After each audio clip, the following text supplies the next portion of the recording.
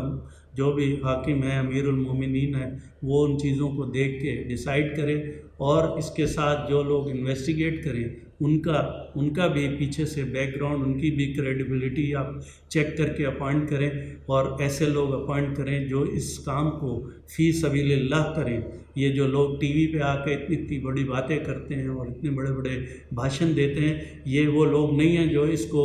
Properly handle کرنا چاہتے ہوں۔ یہ تو صرف یہ کہ میں ٹی وی میں آیا تھا، میں نے اتنی فیور میں بات کی، اتنی اپوز میں بات کی، اور یہ جو سی سی پی او اور یہ ہے، یہ تو آپ کے سامنے ایک کیس آ گیا ہے میرے کپتان۔ یہ پورا آپ کا جو پولیس کا نظام ہے، ان کا مائنڈ سیٹ یہ ہے، یہ جس وقت کسی کے گھر میں چوری ہوتی ہے تو سب سے پہلے اس گھر والے کو کہتے ہیں تم نے کنڈیاں کم کیوں لگائی تھی، تم نے یہ کیوں نہیں کیا تھا، تم نے وہ کیوں۔ آپ کو اس پورے سسٹم کو ریوائیو کرنا ہوگا، اور یہ والے سی سی پی او کو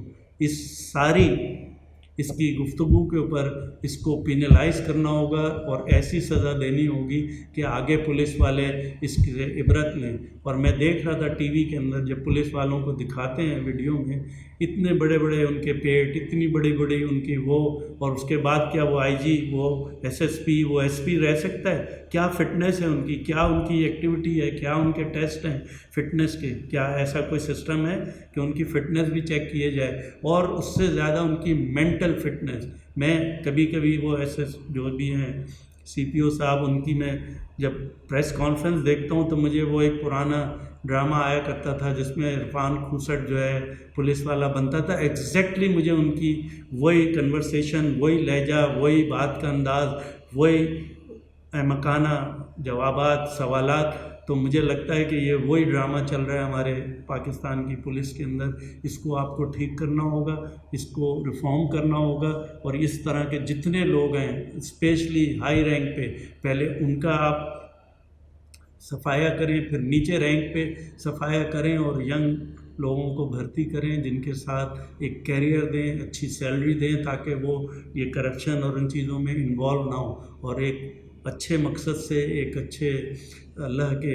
دین کی خدمت کے طور پہ اس کام کو کریں، اور مجرموں کو پکڑیں، اور پھر اس کو لے کے جائیں۔ دیکھ لیں آپ 90% آپ کے کیسز جو خراب ہو رہے ہیں کورٹوں میں صرف پروسیکیوشن کی وجہ سے ہو رہے ہیں۔ اگر میں کہتا ہوں میرے کپتان، وہ والا کیس جو بلوچستان میں ہوا ایک منسٹر کے ساتھ، سامنے سب نے دیکھ لیا اس نے مارا، اور پھر وہ گاڑی جا کے ایک اور گاڑی سے بھی ٹکرائی، اور اس کے برابر میں ایک موٹر سائیکل والا بھی تھا، ادھر رینجرز بھی تھی جنہوں نے اس کو گاڑی سے اتار کے پکڑ کے پولیس اسٹیشن پہنچایا، اور جج نے اس کو معاف کر دیا کہ ایویڈنس نہیں ہے، اس کو جو ہے وہ دے دیا، ایڈوانٹیج دے دیا ڈاؤٹ کا۔ میں کہتا ہوں یہ سیمپل ہے میرے کپتان تمہارے لیے، اور تم نے ابھی تک ایک لفظ اس کے اوپر نہیں بولا۔ یہ تو ایسا کیس تھا کہ یہ تو کورٹ میں بھی نہیں جانا چاہیے تھا، یہ تو صرف اور صرف ایک جگہ پہ جاتا اور وہیں پہ اس کو سزا ہو جانی چاہیے تھی۔ اس سے بڑا ایویڈنس کے ساتھ کیس آنا میرے خیال سے پاکستان میں پاسبل نہیں ہے، اور اس کے اوپر اس کو بری کر دیا گیا۔ تو آپ اندازہ لگائیں پیچھے بیک گراؤنڈ میں کیا کیا ہوا ہے، کس طرح رشوت چلی ہے، کس طرح پولیس اسٹیشن نے وہ بدلے ہیں۔ میں تو حیران ہو رہا ہوں کہ ابھی تک انہوں نے آدمی کیوں نہیں بدل دیا کہ ڈرائیور چلا رہا تھا۔ تو یہ تو اس ملک کے المیہ ہے کہ یہاں پر پولیس کی جو ایکٹیویٹی ہے وہ دیکھیں کس لمٹ پہ چلی گئی، اور جج صاحب نے بھی پورا ایڈوانٹیج اٹھایا اس کا، اور کیس کو انہوں نے بری کر دیا۔ یہ 2 کیسز میرے کپتان آپ کے لیے ایک سیمپل ٹیسٹ ہے، پیلٹ ٹیسٹ ہے، اور میرے کپتان یہاں آپ کے لیے سوال بنتا ہے، اس لیے کہ آپ مدینہ کی ریاست میں ہر دفعہ یہ بولتے ہیں کہ ایک دریا کے کنارے کتا بھی مرے گا تو میں اس کا ذمہ دار ہوں۔ تو الوی صاحب اور عمران صاحب آپ ذمہ دار ہیں۔ ابھی تک میں نے نہیں دیکھا کہ آپ نے ان دونوں ایشوز پہ کوئی ایسا اسٹرکٹ بیان دیا ہے۔ ہاں نوٹس لے لیا، نوٹس تو روز آپ چینی پہ بھی لیتے ہیں، آٹے پہ بھی لیتے ہیں۔ ہمیں اس پہ سالڈ کوئی آئین میں ترمیم چاہیے جس سے آپ اپنے ملک کے قوانین کے اندر اس کے اندر بالکل سیپریٹ ڈالیں، اور جو میں نے ابھی آپ سے بات چیت کی ہے کہ اس طرح کا قانون بنائے کہ یہ بالکل کانفیڈینشیل ہینڈل ہو، اور صرف اس دن پتہ چلے لوگوں کو کہ یہ آدمی نے اس طرح کا جرم کیا تھا اور اس کو یہ عبرتناک سزا ہم دے رہے ہیں۔ اس کے علاوہ اس کا بیک گراؤنڈ کسی کو نہیں پتہ چلے کہ اس نے کیا کیا تھا، کب کیا تھا، کہاں کیا تھا، وکٹم کے بارے میں۔ اور میں پھر آپ سے کہتا ہوں کہ اللہ تعالیٰ اس فیملی کو، اس وکٹم کو